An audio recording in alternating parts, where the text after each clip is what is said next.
Oh, hello. How did you get in here? It's not to be rude or anything, it's just that people can't normally find this place, so I don't often get any visitors. I'm not complaining though, it's nice to talk to and see somebody else. I wish I could offer you something. I don't have any food and, well, these bottles, well, they're all empty. Not for me though, I just collect them because I think they look really pretty. I could, if you wanted to, I could tell you a few stories. It's what I do when I'm out exploring the open ocean. I listen in on pirate ships and I note down all the stories that are unfolding on them, especially the ones about female pirates. They're my absolute favourite. I've got hundreds written down. I won't tell you about them all because that would be exhausting for both you and me, but I have a select few I could tell you. Why don't you get yourself comfortable, Relax, lie down, have something to eat or drink if you've got anything on you, and I'll tell you a few tales of the extraordinary female pirates who have ruled the seven seas. My first story takes place in a time called the Golden Age of Piracy. This time in piracy spanned between the mid-1600s to the mid-1700s. And our story is about two women, one English and one Irish, whose stories become intertwined at sea. Mary Read was born in England in the late 1600s, and as a teen she joined the Royal Navy. She would have either been a cabin boy, whose jobs would include things such as running errands for officers or climbing the rigging, or she would have been a powder monkey, and her job as this would have been to move gunpowder from the ship's hold to the artillery deck during battle. Life in the Royal Navy at this point was pretty awful. I remember whenever I used to pass by their ships, I would often hear about how little they were paid and how there wasn't much space or food aboard the ship. And the captains on these ships held absolute power, and the punishments that were carried out were very harsh, but it would include things such as whipping, caning, and even hanging. Mary then left the Navy and joined the English army in Flanders as a foot soldier to fight in the War of the Spanish Succession between 1701 and 1717. And during this time, she met and fell in love with and married a fellow foot soldier. And through money raised by their comrades, they were able to buy a tavern together in Holland, to which they called the Three Horseshoes, and they settled them together. I unfortunately was never able to visit it, but I heard it was quite the place and always buzzing with people and excitement. For a little bit of time, things were happy and successful, but Mary's husband then died, and the business in the tavern dried up. So, with nothing left to lose, Mary took to the ocean again, and she boarded a ship headed for the West Indies in search of a better life. However, her ship was never to reach its destination as it was intercepted by pirates, and all those aboard were forced to join their crew. Pirate ships at this time were much nicer than the ships Mary had experienced while in the Navy. The crews were larger, so the workload was less, and the discipline, believe it or not, was much less aggressive. At the start of each voyage, the crew would elect a captain, and when it came to deciding things like deciding where to sail to next, or if they should raid a ship or not, that was decided by a majority vote among the crew. And at the start of each voyage, every crew member had to sign a charter. And in this charter, it outlined rules, the division of prize money, and injury pay. Now, this charter was first developed by the Brethren of the Coast and then perfected by the pirates of the Pirate Round in Madagascar. After a time, Mary and the rest of the crew decided to take advantage of the pardon being offered by the Governor of the Bahamas, Governor Woodes Roger, to become privateers. Privateers were essentially pirates with papers from governments to continue doing what they were doing, but under the direction of said government. Specifically in this case, the privateers were to become pirate hunters in an attempt by Governor Rogers to wipe out piracy. However, this little plan of Rogers slightly backfired, as without piracy the economy fell into ruin and he was then later imprisoned because of his own debts. So that didn't really work out. After some time experiencing privateering, Mary and the rest of the crew decided it wasn't for them and became pirates again. We're now going to pause with Mary's side of the story for now, but don't worry, she will be back in action soon. We now move over to Ireland, where Anne Bonny was born. She was the illegitimate daughter of an attorney called William Cormac and his maid Peggy. Now, due to the scandal of Anne's birth, the three of them moved to America for a fresh start. And William, her father, found a lot of financial success in the Carolina colony and became an owner of a large plantation. At age 16, Anne met a sailor called James Bonny, and the two fell in love. Her father did not agree with this match, however, as he said that he was only interested in Anne for her money. However, Anne was very stubborn and the two were married anyway, to which Anne's father disowned her. The pair then decided to move to New Providence, as James had an ambition of being a pirate hunter. Past hotspots for pirates, such as Tortuga and Port Royal, were no longer appealing to them, with Tortuga passing many anti-pirate laws, and Port Royal was destroyed in an earthquake in 1692, so I guess it wasn't really appealing to anyone at that point. New Providence was the place to be, with pirates outnumbering law-abiding citizens 2-1. It was close to trade routes, the harbour was too shallow for large warships, but perfect for smaller vessels favoured by pirates. There was fresh water, a thriving black market, brothels, taverns, you name it, it was there. Anne became bored with her life with James and started to explore more of the pirate hotspots. On one of her explorations, she met a pirate called Captain John Rackman, also known as Coliseo Jack, and the two made an instant connection. Coliseo Jack offered money to James to break off his and Anne's marriage. James was absolutely furious at this and went to Governor Rogers to enforce the adultery law and have Anne publicly beaten. Before this could happen, Anne and Jack ran away together on his ship. At this point in time, him and his crew were passing themselves off as privateers, when in reality they were still continuing on their pirate ways. In 1717, Jack's ship came across another, the very ship that Mary was on, and he offered everyone on board the opportunity to join his crew, to which Mary did. And the three of them, Mary, Anne and Jack, became a team, Mary and Anne taking on vital roles during raids and general life aboard the ship. As the crew were sailing and plundering the Caribbean and North American coast, stories and whispering started to spread about the ship, who had two women aboard who were equally terrifying as they were awe-inspiring. One of their greatest achievements happened in August of 1720, where they successfully stole the 12-ton sloop William from right under the nose of Governor Roger. This was a British warship, so at this point there was no denying that they were in fact pirates. And on the 5th of September 1720, Governor Rogers announced that the crew and captain were enemies of the Crown and sent Captain John Barnett out to capture them. One cold evening late in 1720, Mary, Anne, Jack and the rest of the crew were on board their ship in Jamaica. This is where Captain John Barnett found them. That night, only Mary and Anne were on deck keeping watch, the rest of the men below deck drinking and celebrating another successful raid. Captain Barnett approached and ordered for them to surrender, otherwise he'd be forced to do so. Not wanting to give up, Mary and Anne looked at each other with a glint in each of their eyes. They drew their weapons and stood their ground, and they fought like the devil with the clash of swords and the sounds of gunshots. Mary even shot around below deck to try and rise the men to come and help defend the ship, but no help came. For strong as they fought, they were eventually overthrown, and all those on board were taken to Spanish Town for their trial. All those believed to be press-ganged into service were acquitted, while all the others were tried for piracy and sentenced to hang. Coliseo Jack requested to see Anne one last time, and it's in this encounter where she famously said to him that she was sorry to see him there, but if he had fought like a man, he need not die like a dog.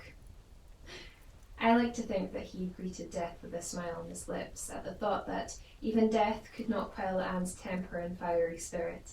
10 days later, it was Mary and Anne's trial. They were both accused of participating in raids, threatening captives, and being just as involved in the running of the ship as any of the men.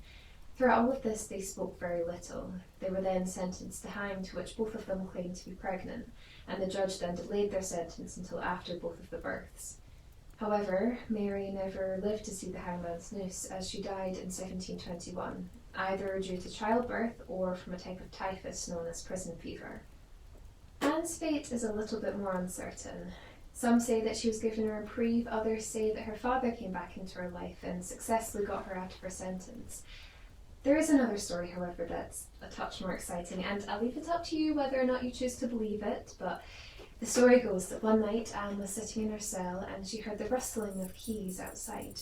Her cell door then swung open, and there stood Bartholomew Roberts, one of the most successful pirates of the Golden Age, having captured 400 ships in just 2.5-year time span.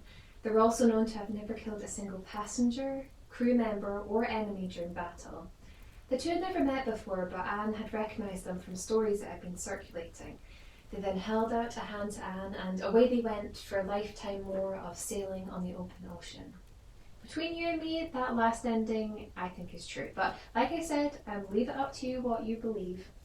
But now we move on to my next story, and we go forward in time to the mid-1800s, where I have a story about a woman called Sadie Farrell, who was more of a river pirate than an open ocean pirate, but a pirate all the same.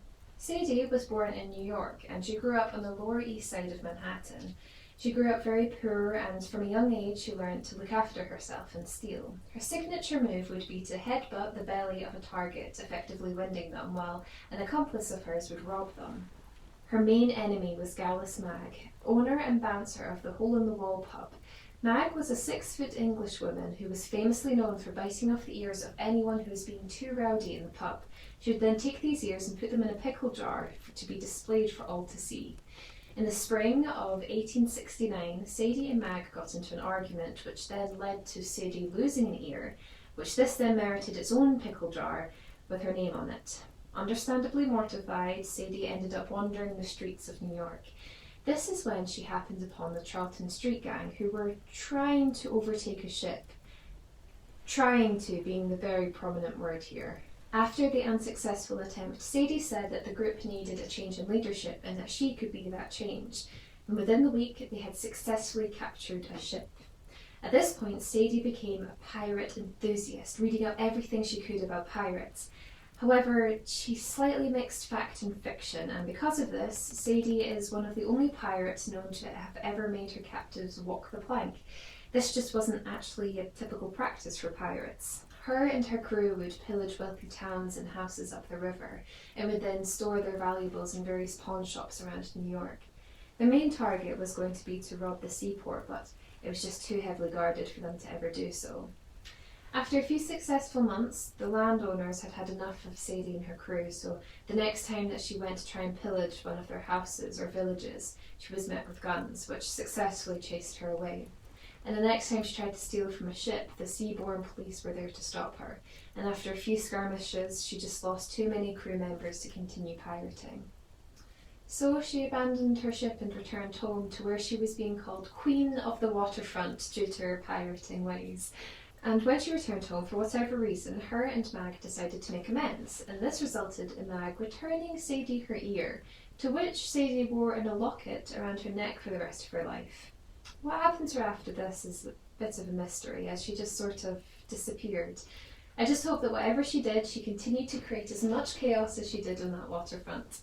And she's said to be the last known American female pirate, as after this point in time, they all started to move inland. For my final story, we travel to China in the late 18th century to hear about the most powerful pirate in history ever. And her name was Cheng Ai Sao. During this time, the Europeans, especially the British, wanted to trade with China, and to do so they had to go to the only port that was open to foreigners, and this was the bustling port of Canton. It was in this port that Cheng Ai Sao was born in, sometime around 1775. Her pirating story begins in 1801, when she was working on a Cantonese flower boat. Flower boats were basically the sea equivalent to a land courtesan house, where women would entertain male guests with drink, dance, song, and sometimes sexual acts. It was in one of these boats where she met the pirate Cheng Ai, and they fell in love and were married. In 1805, Cheng Ai devised a plan to unite all the pirates in the area to create a strong, undefeatable force. This force was made up of 7 fleets of ships, each of the fleet headed by a different captain, and each of the 7 captains then all reported back to Cheng Ai. The most strongest and powerful of the fleets were the Black Flag and Red Flag fleet. This force was very successful for a time, and then in 1807 Cheng Ai died. Some say he died fighting, while others say he drowned at sea. Cheng Ai Sao then took over his position after his death, and Keep in mind that she had no previous experience in military or management.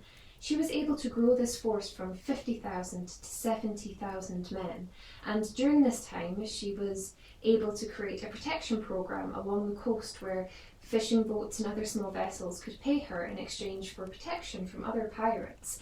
She essentially created a naval force with a steady and reliable way to keep itself funded.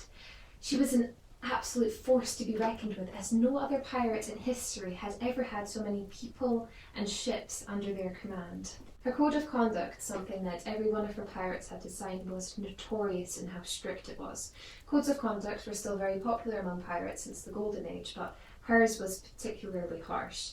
Most crimes were punishable by death, and these crimes included going to shore twice without permission, disobeying orders, rape of female captives, and if a man was found being unfaithful to his wife. China was trying their hardest to get rid of her and made deals with both Britain and Portugal to borrow ships to try and defeat her, but in both cases she absolutely destroyed their ships and sailed away unscathed. She met her end of her pirating career in a very bloodless and subdued way, but it was all the more powerful for it. The once friendly partnership and cooperation with the captain of the Black Flag Fleet had turned sour as he wanted to be captain of the more powerful Red Flag Fleet. He then went to the Chinese government, who were offering amnesty to pirates who turned themselves in. If you don't know, amnesty basically is an official pardon for those who have created a political offence. This then prompted Chiang Kai-shek to start to think about the pirating empire she had created and how it couldn't continue on forever. Her second husband, Chiang Po, had been negotiating with the Chinese government about a surrender. However, things weren't going to plan. Chiang Kai-shek then took the lead. In a bold statement, she stepped off of her ship and travelled to the governor's headquarters completely unarmed, only accompanied by a group of women and children. By doing this, she was letting her track record speak for itself and was reminding the Chinese government that in these negotiations, she was the one that held all the power. In just 2 days of negotiation, she secured for her pirates that they were able to keep all previous money that they had won, keep them out of jail, for there to be jobs for them in the military if they wanted them, and the government was going to pay a large sum of money to help them settle to their new lives on land. And for her husband, she got him a ranked position in the military and permission for him to own his own private fleet of ships if he wanted. In just 2 days, she achieved all of this. Unlike most pirates, she was then able to live a long and happy life on land with Chiang Po until his death in 1822, and then following that, her death in 1844, when she was 69 years old. She was such an incredible woman and pirate, and I'm so grateful for the glimpses of her story I was able to catch from the water. Unfortunately, the hourglass of time has run out, and that's all the stories I'm able to tell you today. This was just a few of the many, many stories out there about female pirates. I had to miss out so many, like the one about the Pirate Queen of Ireland, Grace O'Malley, or the one about the Lioness of Brittany, and the one about Mary Ann Townsend, the wife of the infamous Blackbeard. Or there was the one about Lady Elizabeth and Lady Mary Killigrew, the mother and daughter-in-law duo, who ran a pirate operation out of Cornwall in the 1500s. There are so many out there. There are so many out there. Anyway, I wish you safe travel to wherever you're headed to next, and remember, keep your eye on the horizon and just let the waves take you to your next adventure. There are so many stories out there. They're just waiting to be found.